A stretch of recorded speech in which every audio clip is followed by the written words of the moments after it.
ma bu ma dóor de dóoroon nga ma ci biir yee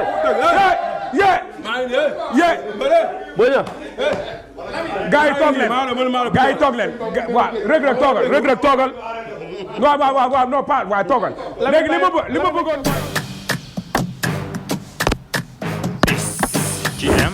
salaamaaleykum guys maa leen nuyu di leen ziar c'est encore Amady sur une nouvelle vidéo tey on va parler de lamb bëre dóor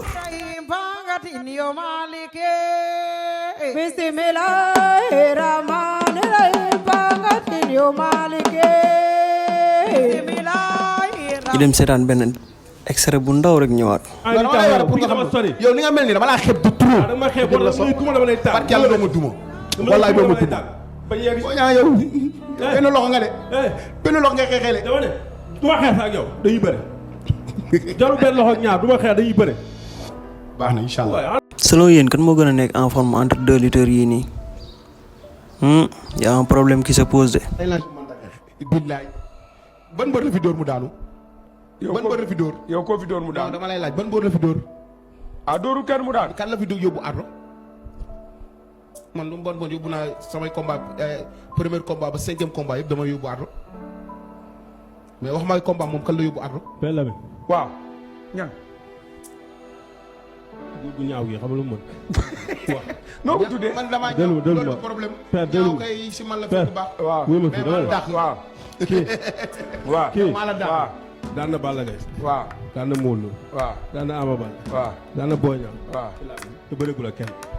mais maa la man. fu mu toog. mais maa la man. ne moo mën ñëpp moo daan ñëpp. maa la man loolu sama gëm-gëm la. daan na kan. dama ne la booy loolu sama gëm-gëm la. dama ne la. bu ma déglu loo.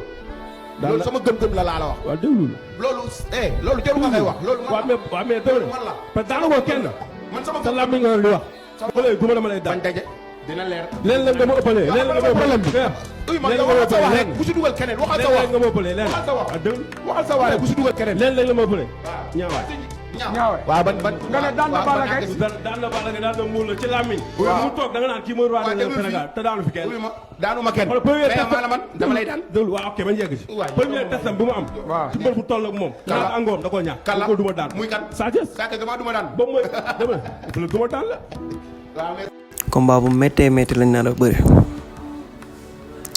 Reug Reug dafa nekk benn mbër boo xam ne les plus corps à corps maanaam jàppante la gën a mëne nekkul nag bu ne jàppante la mënul xeex maanaam bëre bi mooy privilégié que xeex bi mais ne serait-ce que mën na xeex et il s'est encaissé ñu fàtte ne dafa def MMA door nañ ko fi bu muy bëgg a dee leneen ak leneen lu mu ñàkk-ñàkk mën dóor mën na encaissé Boy Niang dafa nekk mbër boo xam ne combat am yëpp su li ñuy gis dalay wàññi ba pare soo bëre yow moom stratégie boobu lay bëree li imagine leen mbër boo xam ne mën na encaissé mën bëre problème day am de en tout cas combat bu metti mooy am fekkee xam ngeen kuy daan nag wax leen ma ko ci commentaire en tout cas man de xamuma si dara